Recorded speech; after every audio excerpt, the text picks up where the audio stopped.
सिवनी मालवा जनपद पंचायत सीईओ पर सेवानिवृत्त सैनिक ने करोड़ों रुपए के घोटाले का आरोप लगाया। जनपद सीईओ ने शासन को करोड़ों रुपए के राजस्व का नुकसान पहुंचाया। यह बात सेवानिवृत्त सैनिक भागीरथ प्रसाद यदुवंशी ने जनपद पंचायत सीईओ दुर्गेश भूमर के कार्यकाल में हुए विकास कार्यों के निष्पक्ष जांच की मांग को लेकर कही। उन्होंने कहा कि कमिश्नर कलेक्टर जनसुनवाई में भी शिकायत की है और भ्रष्टाचार के खिलाफ कार्रवाई हो, इसके लिए मुख्यमंत्री से भी शिकायत करेंगे और ज़रूरत पड़ी तो धरना भी देंगे। जबकि इस संबंध में जनपद पंचायत सीईओ का साफ कहना है कि मेरे ऊपर लगाए गए सारे आरोप निराधार हैं, नियमानुसार कार्य कराए गए हैं। जो भी आरोप लगाए गए हैं उसकी भी नियमानुसार जांच करा ली जाए ताकि सही चीज़ें सामने आ सकें। सिवनी मालवा विधानसभा के एक सेवानिवृत्त सैनिक भागीरथ प्रसाद यदुवंशी ने आरोप लगाते हुए बताया कि सिवनी मालवा जनपद पंचायत मुख्य कार्यपालन अधिकारी दुर्गेश भूमरकर ने जनपद पंचायत में करोड़ों रुपए के घोटाले किए। उन्होंने बताया कि नर्मदा नदी के घाटों पर नाव ठेका, स्वेच्छानुदान निधि में 3 करोड़ से अधिक की राशि की हेराफेरी, कोरोना काल में नियम विरुद्ध सामग्री क्रय, मनरेगा में मशीनों से काम करवा, फर्जी मजदूरों के नाम राशि का आहरण जैसे कई नियम विरुद्ध कार्य कर शासन को करोड़ों रुपए के राजस्व का नुकसान पहुंचाया है। भागीरथ प्रसाद यदुवंशी ने इन पूरे प्रकरणों की 7 फरवरी 2023 को जनसुनवाई में कमिश्नर कलेक्टर से भी शिकायत कर सीईओ पर कार्यकाल में हुए तमाम विकास कार्यों की निष्पक्ष जांच की मांग की है। सेवानिवृत्त सैनिक आरटीआई कार्यकर्ता भागीरथ प्रसाद यदुवंशी ने दावा किया है कि सीईओ ने भोपाल में एक मकान, डोलरिया में एक वेयरहाउस, पिपरिया रोड पर पेट्रोल पंप सहित कई संपत्ति अपने रिश्तेदारों के नाम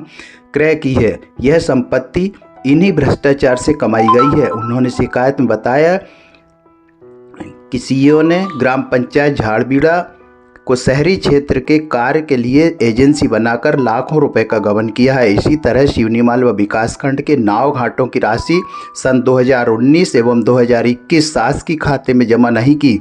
साथ ही जिन घाटों पर हर साल ठेके की रकम को 10% बढ़ाकर बोली लगाई जाती थी, वहां लाखों रुपए कम कर ठेके पर दे दिए। उन्होंने बताया कि ग्राम बाबरी घाट, लुजगांव, रामगढ़, नर्मदा घाटों की नीलामी में यह देखा जा सकता है। इसी प्रकार स्वेच्छा अनुदान निधि में भी 3 करोड़ से अधिक का गबन किया गया है। यह राशि एकल खाता से ट्रांसफ़र कर स्वेच्छा अनुदान खाता क्रमांक में ट्रांसफ़र करके चेक के माध्यम से सीईओ ने नियम विरुद्ध आहरण कर राशि का गबन किया है।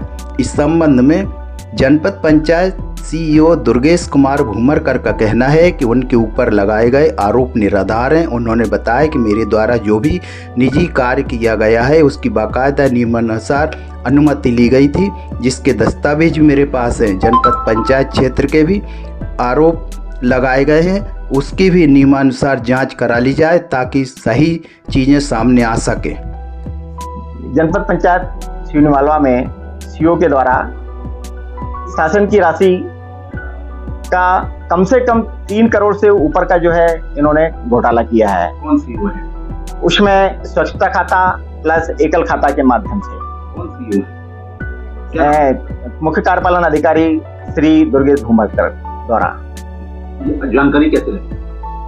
मैंने जब आरटीआई जनपद पंचायत सिवनी मालवा में ली तो कुछ आरटीआई के माध्यम से, कुछ मेरे अपने संज्ञान में जो थी ग्राम पंचायत के माध्यम से, फिर सारी आरटीआई को अपील के माध्यम से, तो उनमें डिफरेंट पाया गया, उनमें भिन्नता पाई गई।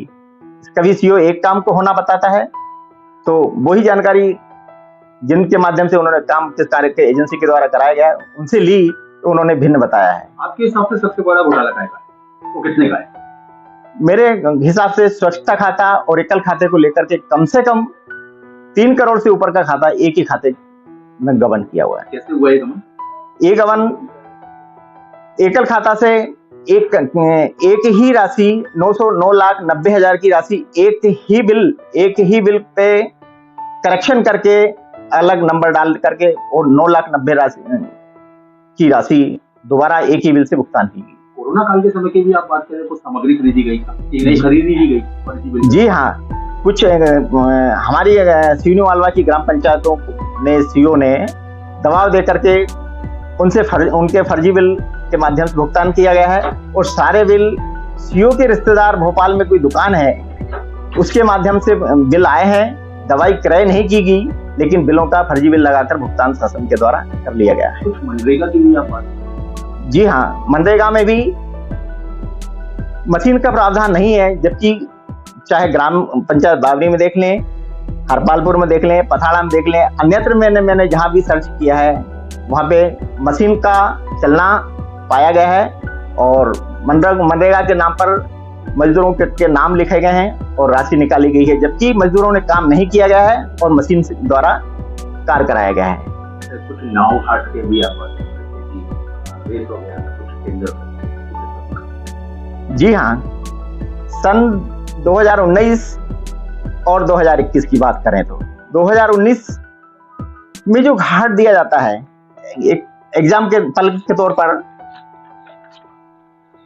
सन 19 में यदि एक घाट 5,56,000 में दिया गया है ना, ऐसे बावरी घाट में जो है कि सन 19 में यदि 6,01,000 में घाट दिया है तो शासन का नियम ये कहता है कि हर साल 10% बढ़ा करके उस घाट को देना चाहिए।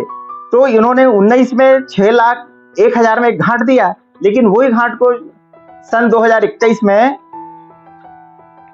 अपन बाबरी घाट की बात कर रहे हैं तो वो 5,70,500 में दिया गया है। ऐसा क्यों?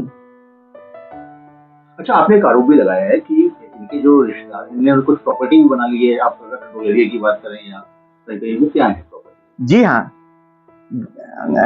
तहसील डोलेरिया में, प्रॉपर तहसील गांव डोलेरिया गांव में इनकी मां ताराबाई के नाम से एक वेयर हाउस बनाया गया है।